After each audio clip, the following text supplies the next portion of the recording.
Assalamualaikum warahmatullahi wabarakatuh.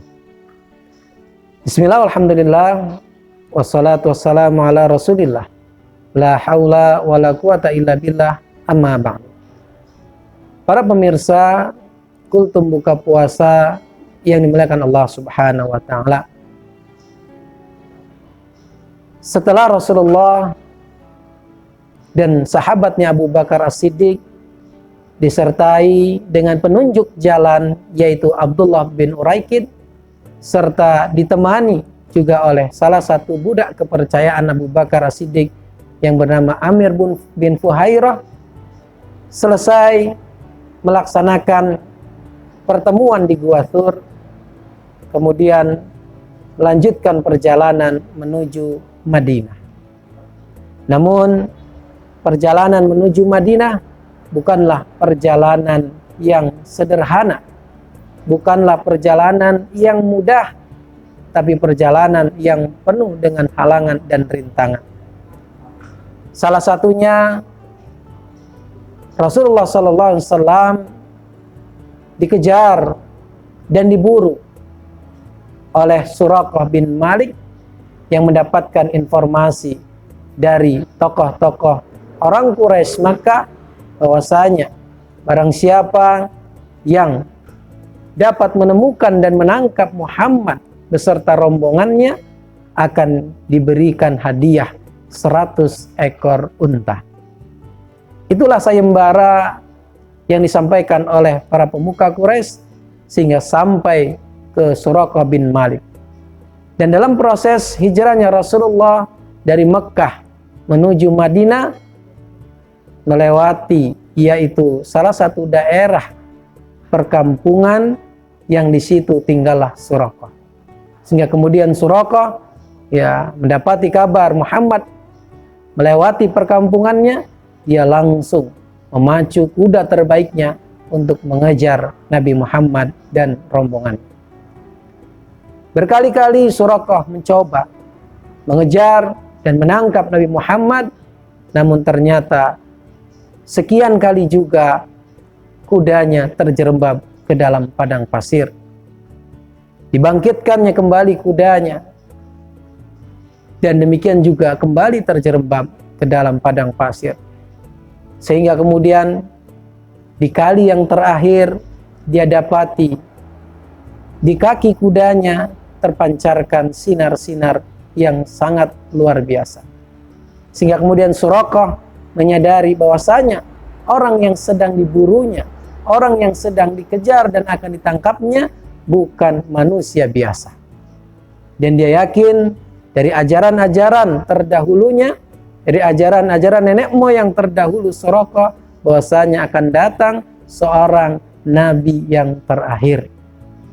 Maka kemudian Suraqah mengurungkan niatnya untuk mengejar Nabi Muhammad, dan kemudian juga mengurungkan keinginannya untuk mendapatkan imbalan 100 ekor unta kalau bisa mengejar dan menangkap Nabi Muhammad. Para pemirsa yang dimuliakan Allah subhanahu wa ta'ala, perjalanan hijrah Nabi Muhammad sedari awal dari kota Mekah menuju Madinah bukanlah perjalanan yang mudah dan ringan, karena perjalanan tersebut yaitu membutuhkan fisik yang kuat, membutuhkan biaya atau bekal, serta juga membutuhkan strategi. Yang mana kita tahu bahwasanya di awali perjalanan Rasulullah pertama dari Mekah menuju Madinah, yang mana Madinah itu adalah sebuah daerah yang ada di utara kota Mekah. Namun kenapa kemudian Rasulullah keluar dari rumahnya yang ada di Mekah bukan menuju utara Mekah, tapi justru ke arah selatan kota Mekah, di mana di situ terdapat yang namanya Gua Thur.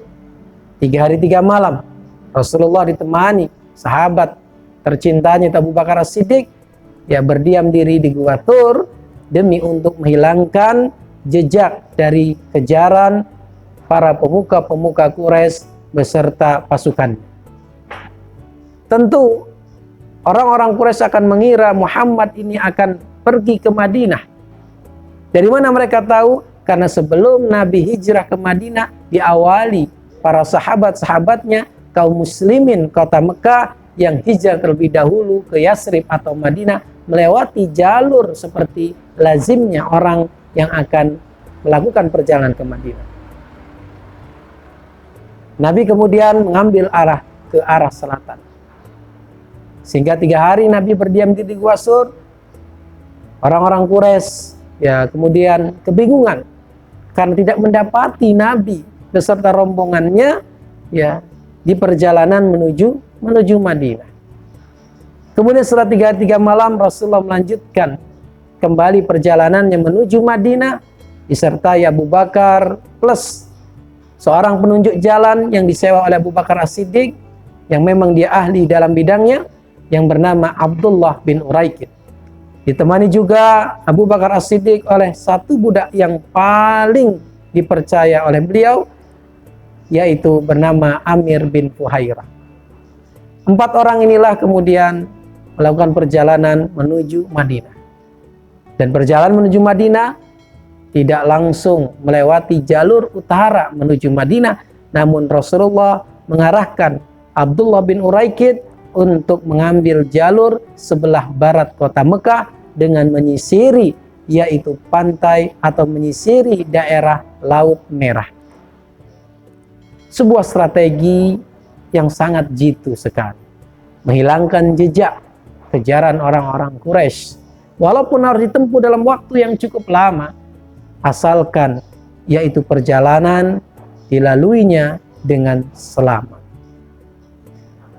Para pemirsa yang dimuliakan Allah Subhanahu wa ta'ala, hingga sampailah Rasulullah di sebuah daerah kurang lebih 5 km dari kota Yasrib atau Madinah yang disebut dengan daerah Kubah. Sampailah Rasulullah di Kubah, yang mana Kubah itu sudah masuk dalam sebuah wilayah Madinah, dan di sana sudah ada orang-orang yang menyatakan keimanannya kepada Nabi, dan mereka berbondong-bondong menyambut Nabi Muhammad SAW. Di Kubah tersebutlah Rasulullah singgah beberapa hari, tepatnya sampai di Kubah yaitu tanggal 12 Rabiul Awal tahun ke-13 kenabian, atau tepatnya yaitu tahun 622 Masehi. Di Kubah tersebut Rasulullah dan Abu Bakar tinggal beberapa hari, dan Rasulullah kemudian menginap di sebuah rumah yang dimiliki oleh salah satu kabilah Bani Amir bin Auf. Yang mana di Kubah juga Rasulullah menyempatkan diri untuk membangun sebuah masjid pertama kali dalam sejarah agama Islam, dan dinamakan masjid tersebut yaitu dengan Masjid Kubah. Rasulullah sendiri yang meletakkan batu pertama di Masjid Kubah tersebut, diiringi dengan Abu Bakar As-Siddiq, kemudian yaitu orang-orang yang beriman, orang-orang muslim yang ada di Kubah. Setelah beberapa hari Rasulullah SAW singgah di Kubah, bahkan mendirikan sholat berjamaah pertama kali secara terang-terangan itu di Masjid Kubah. Oleh karena itu di dalam sebuah hadis Rasulullah SAW bersabda dalam hadis Sahih Muslim, beliau mengatakan ya bahwasanya Rasulullah atau beliau setiap hari Sabtu selalu berkunjung ke Masjid Kubah, dan beliau melaksanakan salat sunnah 2 rakaat di masjid tersebut, dan mengatakan barang siapa yang berziarah, yang berkunjung ke Masjid Kubah melaksanakan 2 rakaat, dua salat rakaat, ya, maka pahalanya seperti pahala umrah. Oleh karena itu biasanya jamaah haji atau jamaah umrah ya yang melaksanakan ibadah haji dan umrah ke sana, ke Madinah, maka akan disinggahkan ya oleh travelnya yaitu di Masjid Kubah, dan diperintahkan untuk melaksanakan salat sunnah 2 rakaat karena pahalanya seperti pahala umrah. Para pemirsa yang dimuliakan Allah Subhanahu wa taala, singkat cerita, kemudian setelah selesai Rasulullah mendirikan Masjid Quba, kemudian Rasulullah melanjutkan perjalanan menuju kota Madinah. Bagaimana cerita selanjutnya di kota Madinah dan apa yang Rasulullah lakukan di kota Madinah? Maka insya Allah akan kita lanjutkan sirah nabawiyah ini di hari esok. Mudah-mudahan para pemirsa senantiasa istiqomah dalam mengikuti kultum buka puasa yang diadakan oleh pengurus Masjid At-Taubah. Mudah-mudahan bermanfaat. Saya akhiri dengan wabillahi taufiq wal hidayah. Wassalamualaikum warahmatullahi wabarakatuh.